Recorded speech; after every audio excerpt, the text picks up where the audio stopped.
doesn't make any sense. My kids are like, Mama, come on.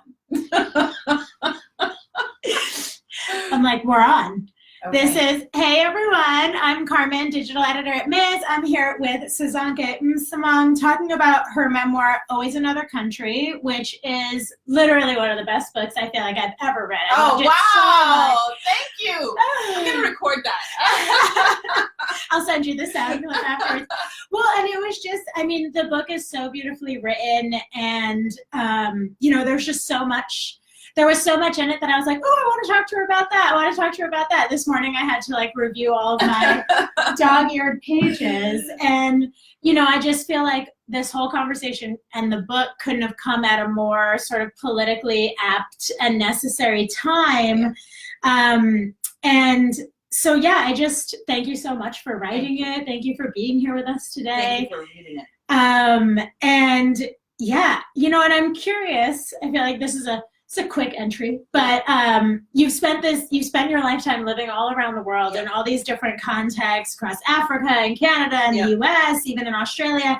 And in the process, you've sort of always been on that front line of different activist movements and the fight for democracy and Black liberation and women's liberation.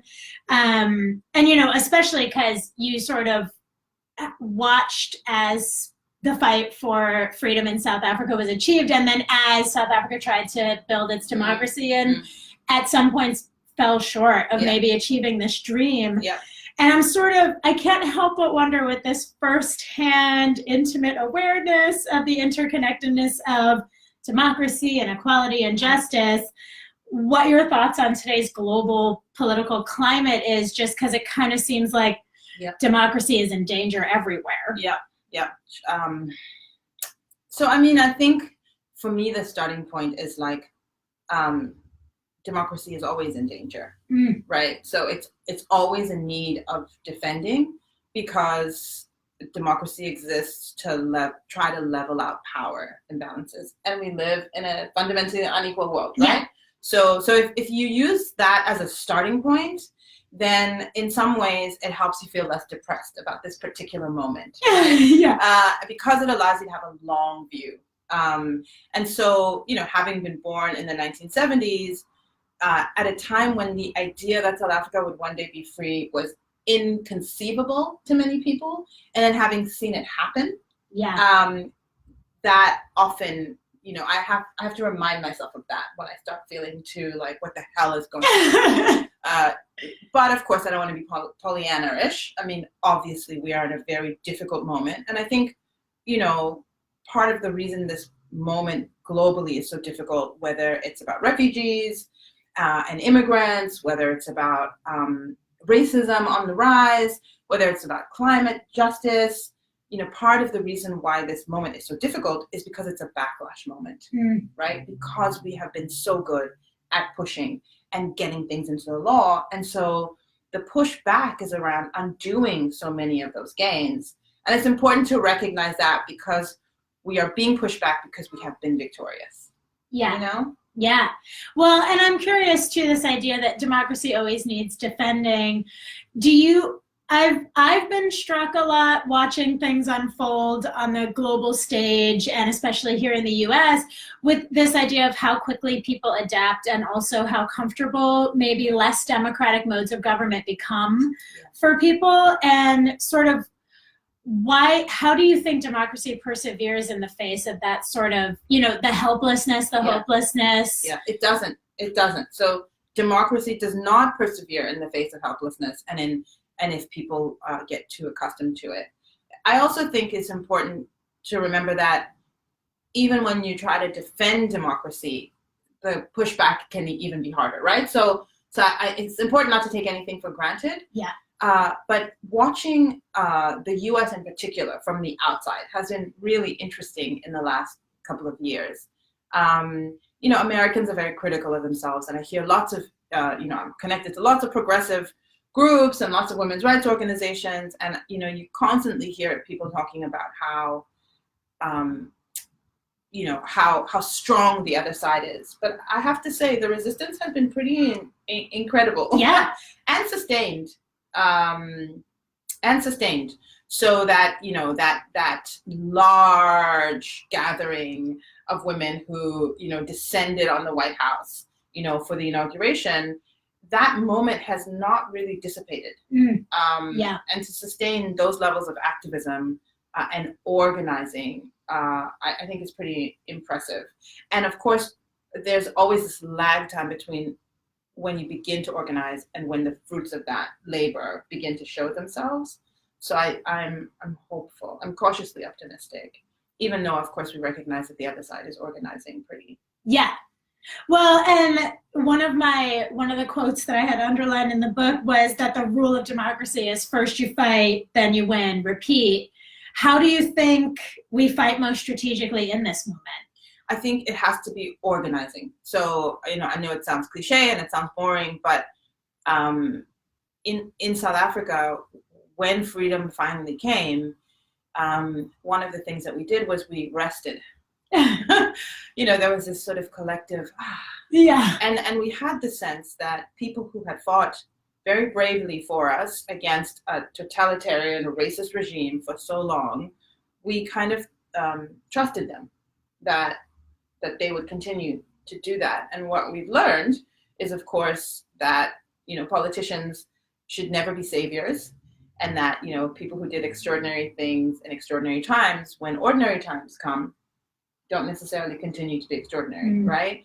And so I think the lesson for Black South Africans certainly has been that we have to hold people accountable, and that we can't rest, and that we made a mistake of overestimating our leaders. We put them up here. So I think in Western democracies, there's lots of very healthy skepticism about political leaders. Yeah. And so the response has to be not just to be skeptical, and so I distinguish between skepticism and cynicism. So if you're skeptical, you're like, and your eyebrows raised, and you act accordingly, and you have a plan B, and you mobilize, right? When you're cynical, you turn off, and you're like, it doesn't matter what I do, and that's the helplessness. So I think skepticism and anger are excellent fuel for organizing. I think cynicism turns people off, and then we abandon political systems. And then when we abandon them, it doesn't mean that they stop existing. It means someone else hijacks them. Yeah.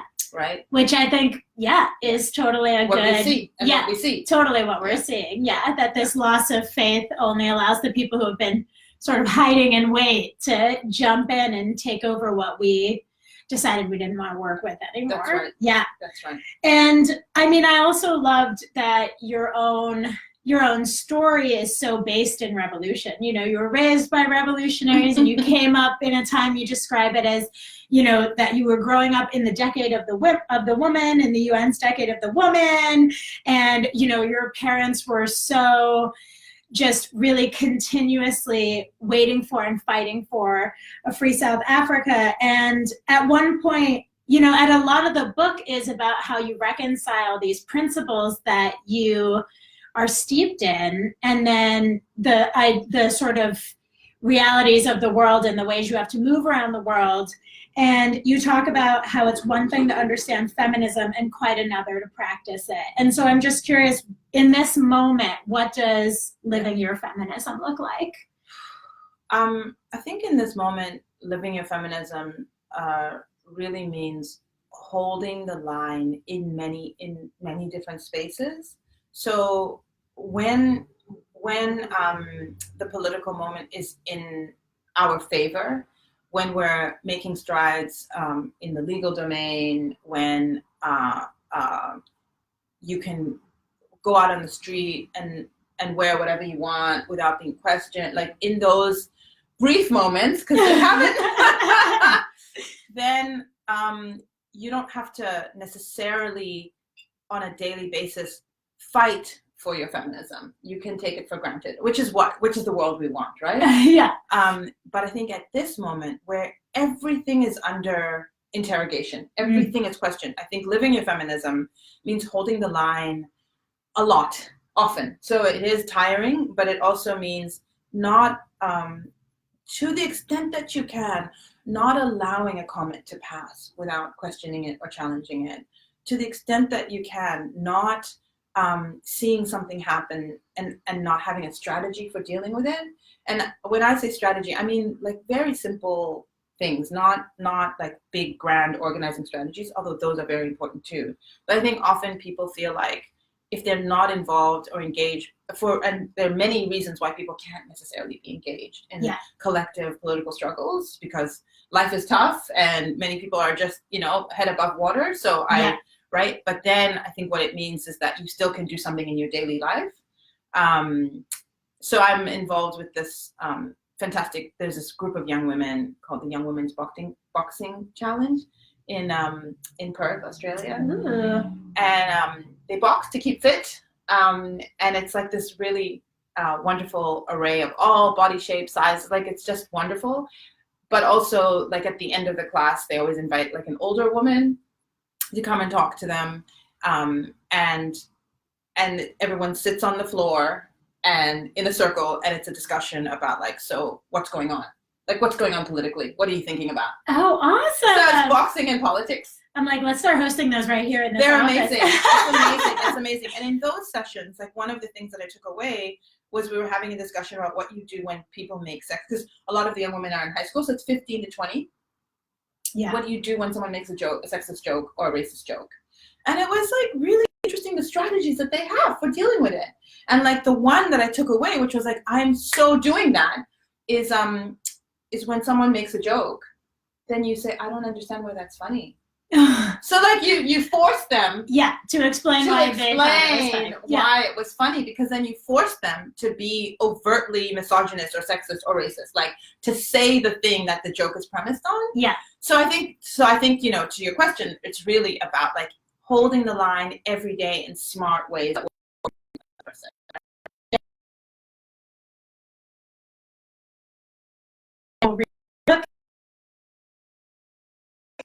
There's all these different ways in which you could be totally justified with the hardships that you faced and the challenges you overcame as a person, to have been like, you know what, I am out. I'm peacing out. This is too much for me. This is really overwhelming. And I think a lot of people right now are so acutely feeling that, the burnout, the outrage, fatigue, or even just overwhelmed in how angry and upsetting things can be. How do you stay motivated?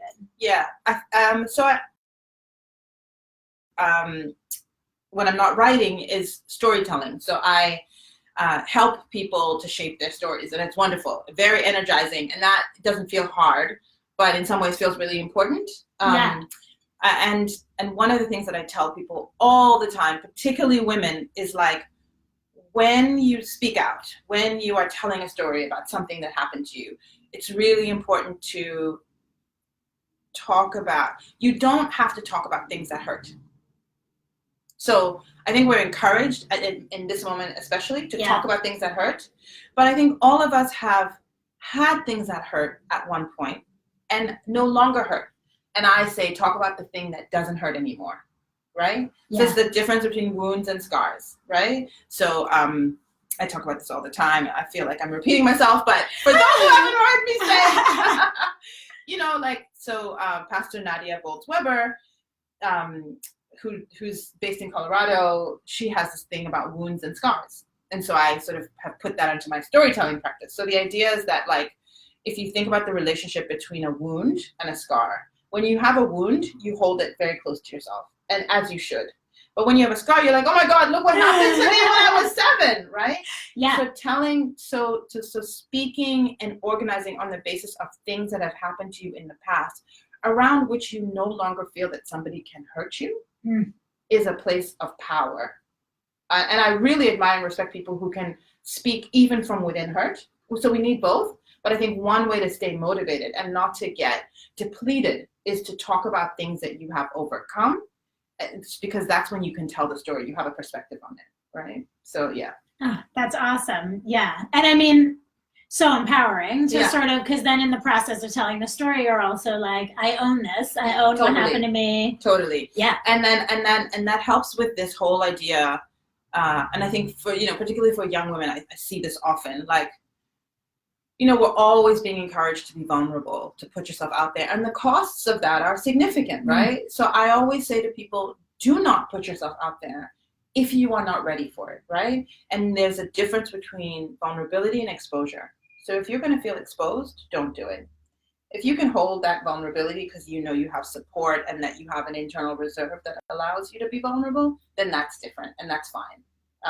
So I think the exposure side is that we get hurt, and we don't just get hurt in ways that hurt us personally, but that in ways that stop us from being able to do the work that needs to get done in the world. Yeah. Totally. And I mean, you are also someone who, beyond sort of living this work, you're also doing this work on the ground. And I'm just sort of curious, you've done activist work and advocacy in so many different places and so many different contexts. What common threads have you seen that connect different movements for equality around the world? That, like, what do you think we should be learning from each other? Yeah, I think this is a time when we need to learn as much from each other as possible, because if you look at the political terrain, what's clear is that people on the right who are racist, who are xenophobic, who want to close borders, who want to stop movements, whether it's in Europe, whether it's in the US and Canada, those people are learning from one another. Mm-hmm. White supremacist groups are looking at and modeling one another.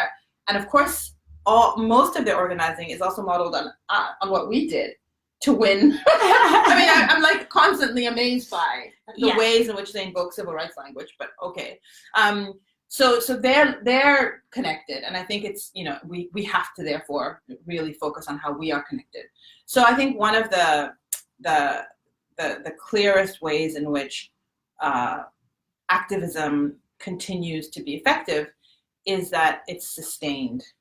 So I know it sounds kind of cliche, but it's like, it's not just about showing up for a march or for a rally. It's about the work of the in-between. Yeah. Of, even if 3 people show up, of knowing that the space is there. We're going to have a meeting and we're going to do our Refugee Rights Alliance. And it's just going to be every Wednesday.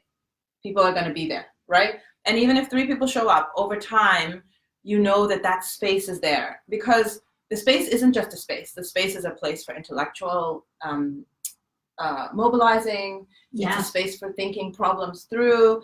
And I really think these days, meeting physically, face-to-face, matters more than ever, because the online thing is very depleting.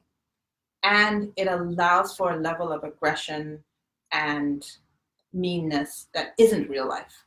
Yeah. So I think across spaces, whether it's like young women in Argentina who have like done this amazing work, pushing forward abortion rights agenda. Yeah. I mean, that stuff has been like remarkable to watch. And I sit on the board of the International Women's Health Coalition. So like we're here, the reports from activists on the ground are amazing. Whether it's pushbacks, against what's happening in Brazil at the moment. Yeah, I was going to say, I feel like they're heeding the warning of what happened here and sort of getting on it before the election happens. Their women's marches happening before the election happens. And even if we lose there, in the short term, what we are gaining in the long term is building this, sustained level of activism, because activism isn't just activism, it's teaching. So what you're doing is you're creating this cadre of women who will become older women, who will become leaders, right? So you're reproducing the movement, actually. Yeah. And, something we've been focusing on for the last couple of years especially has been the overlap between sort of women, peace, and security. So this idea that women are, and I think we saw this in Brazil, that women are the people who see the warning signs of extremism, who feel extremism happening in their communities first, who notice it, and they're sort of the first to mobilize around it. Absolutely. And what unique value do you think women bring to this fight for democracy around the world? Yeah, I mean, if I was thinking about, when you're saying that, it's been the same in Nigeria. If you think about Boko Haram and the ways that women sort of mobilized. So by the time the girls were taken, the kind of who sounded the alarm, right? It was feminists. It was, really putting that on the map, because, when there isn't peace, not only do we feel it first, but we feel it most strongly, right? We feel it. It's visceral for us. So of course now I've forgotten the question. Sorry. Oh, like just what do you think that women uniquely bring to that space? Yeah, I mean, I think that we, because of our social position, we bring being most affected, but we're connectors, right? So we have not just formal relationships with, different actors who are playing, on different sides of things. Yeah. So we have formal relationships, but we also have informal relationships because, we're mothers, we're sisters, right? So I think that women bring a particular quality to those conversations and to that activism because we can't afford not to. Right? We can't afford not to be part of those conversations. And time and again, you see women insert themselves into those processes. Yeah. Whether or not we're invited. And that was definitely, very much the case in South Africa. Like the constitution that South Africa has would not look the way it does. It would not have that gay rights clause. It would not have, we wouldn't have such an amazing Bill of Rights if it hadn't been for women insisting on being at the table, even though everyone wanted us not to be there. Yeah. Well, and on the flip side, here at Ms. we do global, and we're like global, we're multi-issue. So we sort of always like to remind women everywhere that there is a sisterhood in feminism, that the movement really is more connected than people think it is, especially our detractors who claim, that we have it so lucky and we don't care about these women elsewhere around the world. What do you think activists here, and I mean elsewhere, can do to make sure their own work is sort of reverberating globally, to sort of be connecting those dots with each other? I mean, what's great about the feminist movement is that we do have an infrastructure in a way that I think a global infrastructure in a way that we didn't have 50 years ago, right? And the best embodiment of the kind of international or global nature of the feminist movement is, in the early 2000s, there were all these women, and someone wrote a great paper on this. There were all these women like in Uganda and South Africa, and they used to call us those Beijing women because of the Beijing conference, right? So we would always talk about women's rights. And so our detractors would call us, oh, those Beijing women, right? And part of why I love that phrase is because it brings a completely different space into a national context, and it kind of brings the power of all those women into the conversation, right? Yeah, you're like, yes, I am the global Beijing. Exactly, I am a Beijing woman, right? So the person who you were interacting with here has like a whole posse of people behind her, right? So I think that we have an infrastructure that we often don't speak enough about, and don't acknowledge that it's actively there, right? So I think that's one, clear, thing that even in my lifetime I've begun to see much more. I think with social media and the way that young, people operate and blah blah, just the synergies are so clear and obvious. And I think just, again, face to face, like finding ways to connect with one another, to build movements, to think about how people are doing things differently. Because it happens organically. Once people are together in the same room, or once you read something about what's happening somewhere else, you're like, oh my God, that's exactly us, right? Yeah. Yeah. Totally. Yeah. And you also, at one point in the book, you said that you began to understand the difference between being politically aware and politically active. Yeah. How has that revelation sort of guided the work you've done? And what do you think, because I feel like there's so many people who are very philosophically engaged in the fight for liberation and justice, but maybe do feel really disenchanted and cynical about the systems that they have to operate in, or really that we're all forced to operate within in order to achieve some of those things. How do you balance, that sort of engagement, that pragmatism? Yeah. I think it's, it's much easier to be politically aware and not active. And I think at some moments in time, that's okay. I think this is probably a moment where it's important to move beyond awareness and figure out a way to get out there. Yeah. But I mean, the fantastic thing is there's so many ways to be politically active. And so it's like, is it almond milk? Is it soy? Is it right? There are so many flavors. There's so many varieties of ways to be effective. But that's also where I really believe it's important to have an intellectual framework that guides your activism, right? So what are you fighting for, and where do you fit in that fight? And that means what are others doing, right? So you have to have an analysis of what's going on, and that's the basis upon which you choose whether you're going to be soy or almond or whatever the case is, right? So I do think it's important to have an analysis, and then I think it's important to act based on an analysis, and that means you don't have to engage with formal systems that you don't want to. You can choose to fight, that your fight is going to be outside the system, knowing ultimately that the system exists and needs to be pressured. So if your fight is for pressure outside the system and then other people are fighting inside the system, like, I'm totally not one of those people who is like, we have to do it this way. Yeah.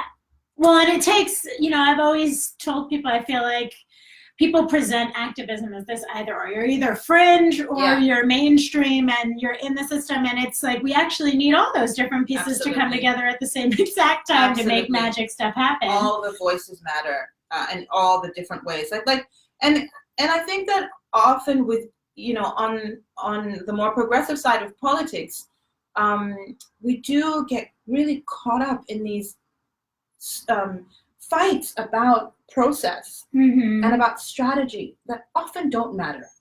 And they take up a lot of time and energy. Yeah. And you see the way the other side operates. I mean, the Kavanaugh hearings were just remarkable in that sense. Not a chink in their armor. When they move, they move. And they'll save those other fights for other times. But in the moment where it matters, those guys are so focused. It's frightening. But there's also something to learn from that.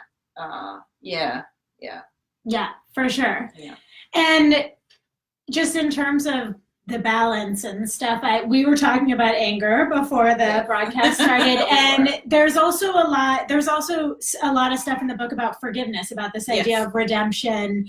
And I spoke to Soraya Shamali about Rage Becomes Her. I also spoke to Sally Cohen about The Opposite of Hate, and I have been thinking a lot about these two very different books, and yet it doesn't feel like those two things are mutually exclusive. So where do you feel like rage and forgiveness can both be present at the same time in this work? Yeah, I think they sit side by side.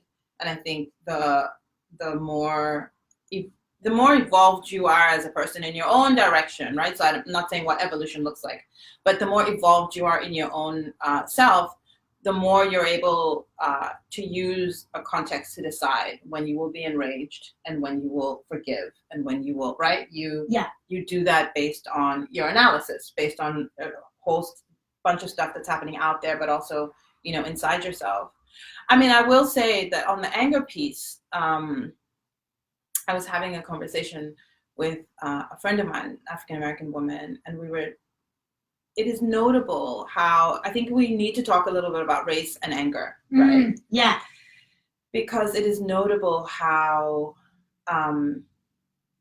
new this conversation around anger feels to some women, and particularly white women, when of course Black women have been very angry for very long. Latino women, right? And maligned for it. And maligned for it. So the consequences of anger are obviously very different depending on what you look like. Yeah.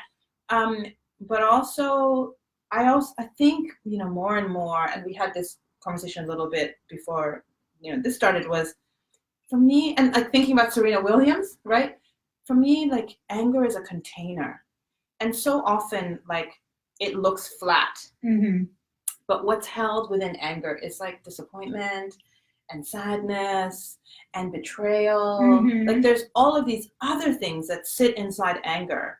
And unpacking them all, I think, is like really important for figuring out the contours of your anger, because that determines what you're going to do with it. And it also determines how you are with it.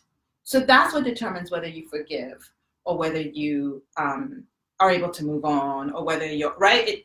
How you are with what's inside the anger, I think, really determines your way forward in activism and in your own self kind of evolution process.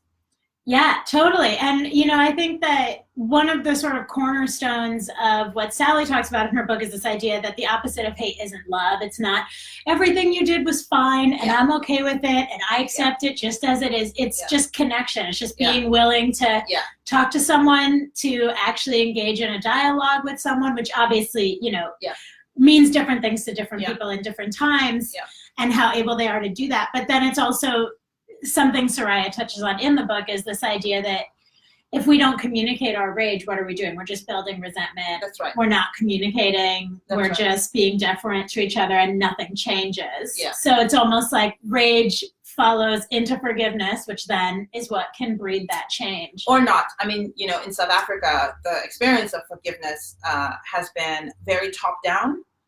So there were, like, you know, I call it the orthodoxy of forgiveness, that we were supposed to forgive white people because forgiveness was a precondition to moving on as a country, right? So white people did this horrible thing to us, Black people collectively forgive them, and then that unblocks the future.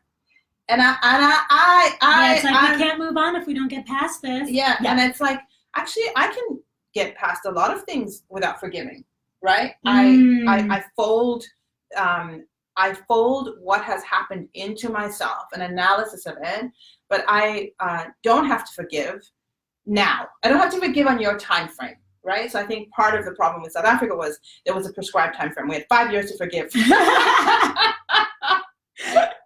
I think a lot of people in this country are going to be angry for a long time and not forgive for a long time what happened, for example, in the Kavanaugh hearings. And I think that is right and appropriate, and to suggest that should there be a new administration that comes in, like after, you know, Trump, and that in order to move forward, you know, feminists should have to forgive those people. I was going to say, because it's always the women who have to forgive. Right? So I think to suggest that, I think requires a lot of thinking and a lot of, like, is that the right way to go? So this orthodoxy of forgiveness, I think, is often one that's imposed on people rather than ground up. So I have no problem if someone genuinely says, like, you know, the apartheid regime killed my kids, and this is the policeman who did it, and I forgive him. Oh my God, fantastic. Yeah. But to be told that you must, for me, that feels like in some ways a worse option, right? Yeah, that's it's like, that's not liberatory. It's, at all. Yeah. At all. And I think working through a process that allows you to be free of an event, it doesn't require that freedom to come because of forgiveness. It can come from other things, right? Yeah. It can come from action. It can come from anger. It can come, there's a whole range of options. And I think there is this way that we have of thinking that the only thing that frees us is forgiveness. I'm not convinced. The official ruling on forgiveness is not convinced. Need some more data on that. Yeah, exactly. Well, and this is a total pivot, but, you know, so I usually start with an inception story, but for this interview, I wanted to close with a little twist on the question of, like, what drove you to write your memoir, with this quote that you wrote in the book: "I write because of who I am, and I write in spite of everything that makes me afraid." What scared you the most about writing this book, and what did writing it teach you about who you were? On a personal level, what scared me the most about writing the book was the idea that I wouldn't be able to write it, that I wouldn't be able to finish it. Because there's so many things in my life. I'm a mother, I'm a partner, I work, you know, so there's so many reasons why I wouldn't have been able to finish it. And I wanted to do it. And I wanted to stretch my muscles and do it. So I was scared that I wouldn't be able to do it. And often I think it's a fear that we won't be able to complete something that stops us from even starting. Yeah. So I'm proud of myself that I finished it, regardless of the quality. Like, I just wanted to finish it. I mean, well, you did so majestically. Thank you. And then the second part of the question was, what did writing the book teach you about who you are? I learned in writing the book that I knew a lot more than I thought I did. Because for me, writing the book helped me to delineate between the wounds and the scars. So I only put in the book the scars. So what that means is that although it's a memoir and it's I share lots of things about myself, I also learned that I really value my privacy, which is like feels like a contradiction when you're in a memoir. Yeah. And I guess a lot of what I learned has been post the book, like having it out in the world and having these amazing conversations with women. So many journalists, so many women journalists who have interviewed me, and they're like, I've never told anyone this, but this happened to me too, right? So that definitely, like in a very private way, that Me Too stuff has been like profoundly moving, but also like really respecting and appreciating women's decisions about what they keep to themselves, right? Yeah. Because so much of in our world at the moment is like, put it out there, put it out there. Yeah. And like, I think it's really important to both put stuff out there and to have stuff for ourselves. So that's what I learned. Awesome. Well, thank you so much for sharing more of yourself absolute today. Pleasure. It was lots of fun. Thank you. Thank you for being here. And everyone go out right now and buy the book, Always Another Country. It's out in like 12 countries. So and everyone read Ms. Magazine. Like what a pillar of our movement, right? So I'm so pleased and proud to be sitting here. It's amazing. Oh, thank you. It was an honor and a privilege to interview you. Likewise. So thank you so much. You're welcome. And I'll talk to you guys soon. Like now we just have to, it's so funny. I'm always like,